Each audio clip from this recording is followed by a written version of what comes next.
যুবক, আজকে তোমাদেরকে বলি, তুমি যদি মুসলমানের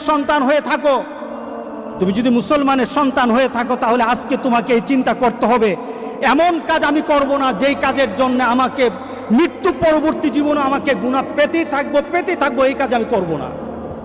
এটা মুসলমান, এটা হলো মুহাম্মদ সাল্লাল্লাহু আলাইহি সাল্লামের কলিজার টুকরা উম্মত, এটা হলো উম্মতের পরিচয়।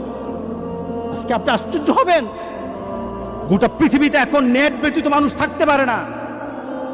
আজকে যুবকগুলি এগুলি ছাড়া থাকতে পারে না।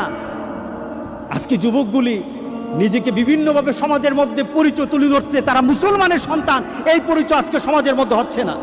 আল্লাহ সুবহানাহু ওয়া তাআলা আমাদেরকে বলছেন, ইন্না নাহনু নুহয়িল মাউতা ওয়া নাকতুবু মা কদ্দামু, আমি তো মৃতদেরকে জীবিত করি।